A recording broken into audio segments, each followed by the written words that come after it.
Hello everyone, a very good evening to all of you. सबसे पहले आप सभी को हमारा नमस्कार है। मैं एस के श्रवण स्वागत करता हूं आप सभी को आपके अपने YouTube channel English with S के श्रवण, जहां आज के सेशन में मैं आपके लिए लेकर आया हूं कॉमन एरर के बेहतरीन क्वेश्चंस PYQ। आइए चेक करते हैं, एक एक करके हम लोग देखना स्टार्ट करें। So my dear students, are you ready? If yes, comment box में एक बार लिखकर बता दीजिए sir we are ready to learn something new. So देखिए, पहला क्वेश्चन इसने लिया है, कह रहा है कि having found a piece of cheese, two kids went to a dog to divide it among them. Having found a piece of cheese, cheese का एक टुकड़ा मिलने पर जो दो बिल्ली है वो दौड़ कर जाती हैं कुत्तों के पास और कहती हैं कि इसे आप डिवाइड कर दीजिए यानी बांट दीजिए।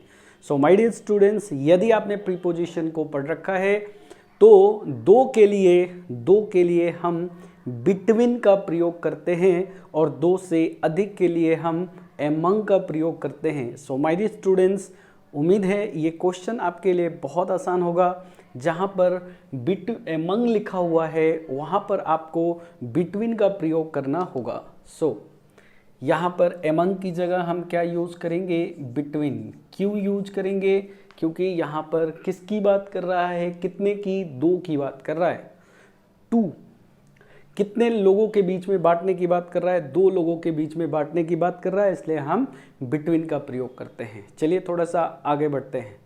नेक्स्ट क्वेश्चन है, I went to see the Taj Mahal in a moonlight night. आप कमेंट में बताइए कि इसमें किस सेक्शन में एरर है। सोच के देखिए, कह रहा है कि आई वेंट यानी मैं गया। कहाँ गया? देखने के लिए। क्या देखने के लिए गया था मैं? ताजमहल को। ताजमहल से पहले इसने किसका प्रयोग कर रखा है? द का, डेफिनिट आर्टिकल द।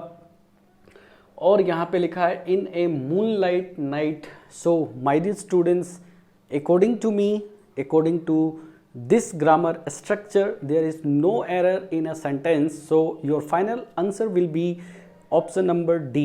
तो आपका आंसर हो जाएगा ऑप्शन नंबर डी। याद रखिएगा, नो एरर नाम का भी कोई चीज होता है जो एग्जाम्स में पूछा जाता है। अगला सवाल आपके लिए स्क्रीन पे देखिएगा। कह रहा है कि ही इज एनेक्सियस। एनेक्सियस का मतलब होता है चिंतित होना। Not only to acquire knowledge यानी ज्ञान को प्राप्त करने के लिए, but also eager to display it। so जब भी आपके क्वेश्चंस के अंदर not only और but also आता है तो हमेशा ये देखने का कोशिश करें कि क्या वो सेम पार्ट्स ऑफ स्पीच को फॉलो कर रहा है या नहीं। यदि नहीं तो फिर वो गलत है और यदि हाँ तो फिर वो बिल्कुल सही है। चेक करके देखिएगा, यहाँ पे लिखा है नॉट ओनली और यहाँ बट ऑल्सो। यहाँ तक बात बिल्कुल सही है। ये बट ऑल्सो के बाद इसने यहाँ पे लिखा है ईगर, लेकिन नॉट ओनली के बाद यहाँ पर लिखा गया है टू। इसका मतलब साहब इसमें कुछ ना कुछ तो गलती है। तो हम किसके अनुसार करते हैं? तो यदि अगर आपने सिंटेक्स टॉपिक में पढ़ा होगा, नहीं पढ़े होंगे तो मैं आपको बताता हूँ।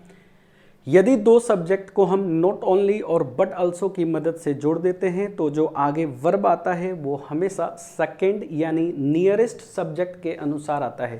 तो जो सेकेंड वाला सब्जेक्ट है उसी के अनुसार हम वर्ब का प्रयोग करते हैं। ठीक उसी प्रकार से यहाँ पर जो सेकेंड में ईगर लिखा गया है इसी के अकॉर्डिंग हमें वहाँ पे सही करना होगा।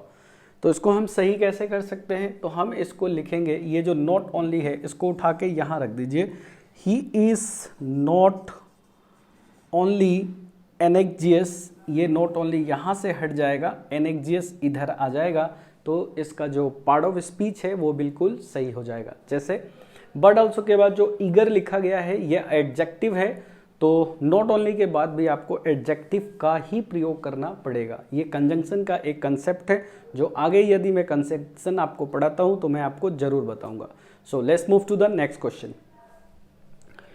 कह रहा है कि बीइंग ए हॉलीडे यानी छुट्टी के दिन होने के कारण वी वेंट आउट, हम लोग बाहर गए, फॉर अ पिकनिक के लिए। We went out. So my dear students, इस तरह के कंसेप्ट को इंग्लिश में बोला जाता है मिस रिलेटेड पार्टिसिपल, जिसमें आप अगर आप सोच के देखिए कि ये जो वी है ये वी आपका सब्जेक्ट है और ये जो वेंट है ये आपका वर्ब है और ये सब आपका ऑब्जेक्ट है। मान के चलिए ये जो बिंग है ये वर्ब है और हॉलीडे यहाँ पे ऑब्जेक्ट का काम कर रहा है।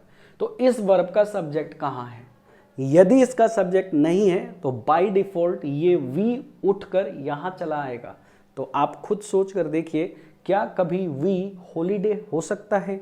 नहीं, वी कभी हॉलीडे नहीं। यानी क्या मैं हॉलीडे हो सकता हूँ? नहीं। क्या आप हॉलीडे हो सकते हैं? नहीं। हॉलीडे के लिए हमें एक प्रोनाउन का प्रयोग करना होता है और जिसको हम बोलते हैं इट। अब थोड़ा पढ़ के देखिएगा। इट बिंग अ हॉलीडे यानी हॉलीडे यानी छुट्टी के दिन होने के कारण हम लोग बाहर गए पिकनिक के लिए। तो फ्रेंड एरर कहाँ था? ए सेक्शन में एरर था। बहुत सारे क्वेश्चंस ऐसे पूछे जाते हैं आपके एग्जाम्स में। उम्मीद कर रहा हूँ आपको सेशन अच्छा लग रहा होगा और आप इंजॉय कर रहे होंगे। आइए बढ़ते हैं नेक्स्ट। कह रहा है बिलीव मी यानी मुझ पर विश्वास करिए। I am believing what ever you have said. जो भी आपने कहा, आपकी सारी बातें मैंने मान ली। अब जो मैं कह रहा हूँ आप भी मान लीजिए। अगर आपको ये वीडियो अच्छा लग रहा है तो अपने दोस्तों के बीच में आप एक बार ज़रूर शेयर कर दें, लाइक कर दीजिएगा और चैनल को सब्सक्राइब भी कर ले, यानी जब भी मैं पढ़ाऊँ आपके पास नोटिफिकेशन ज़रूर आ जाए। सो फ्रेंड, बिलीव एक स्टेटिव वर्ब होता है। Shall I repeat once again? Believe एक स्टेटिव वर्ब होता है जो हमें अवस्था बताने का काम करता है। मैं तुम पे विश्वास कर रहा हूँ ये गलत है, मैं तुम पे विश्वास करता हूँ ये सही है। ये जो बिलीव है इसका प्रयोग जनरली हम सिंपल प्रेजेंट टेंस में ही करते हैं। इसके साथ हम कंटिन्यूअस टेंस का प्रयोग यानी वर्ब प्लस आईएनजी का प्रयोग नहीं करते। तो भाई मेरे ये गलत लिखा गया है। आपको बिलीव में से आईएनजी हटाना पड़ेगा और जब अगर आप आईएनजी हटाएंगे तो एम हटाना पड़ेगा। आई के साथ वर्ब का पहला फॉर्म आता है, आंसर होगा आई बिलीव। मूव करते हैं आगे यानी नेक्स्ट। माय स्टूडेंट्स, कह रहा है a good friend of me, यहीं पे गलती है। कह रहा है a good friend of me ना होके a good friend of mine हो जाएगा। माइन, माइन MINE, माइन इसका राइट आंसर होगा। नेक्स्ट देखिएगा 7 नंबर क्वेश्चन। कह रहा है neither of the two sisters are sure to pass. दोनों में से कोई भी बहनें पास नहीं होंगी, ऐसा क्वेश्चंस का मानना है। इसका कंसेप्ट क्या है नोट डाउन करिएगा। यदि किसी सेंटेंस में नाइदर ऑफ लिखा हुआ आपको दिखाई दे तो आप हमेशा दो चीज़ को चेक करना ना भूलें, एक नाउन को और दूसरा वर्ब को। नाउन हमेशा प्लूरल होता है, साथ में वर्ब हमेशा सिंगुलर फॉर्म में पाया जाता है। Neither of the two pens, pen में एस लगाया। Neither of the two boys, boy में एस लगाया। Neither of the two students, मैंने एस लगाया। Neither of the two sisters, S लगाया है। आर की जगह आपको इज लगाना होगा क्योंकि आर प्लूरल वर्ब होता है और इज जो है वो सिंगुलर वर्ब होता है। तो यहाँ पे आर गलत है, इज राइट आंसर है। नेक्स्ट क्वेश्चंस मूव करते हैं।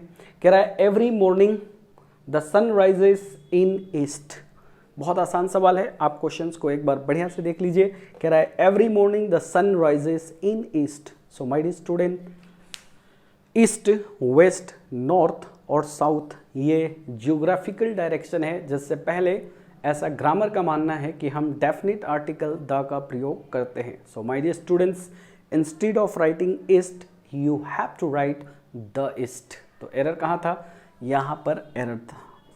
उम्मीद कर रहा हूँ आपको ये सेशन अच्छा लग रहा होगा और आप लोग इंजॉय भी कर रहे होंगे। माय डियर स्टूडेंट्स, आज के लिए मैं अपने सेशन को यहीं पे समाप्त करता हूँ। Wishing you all a very best. मिलते हैं अगले एपिसोड में। Thank you all of you for watching this video. Love you all.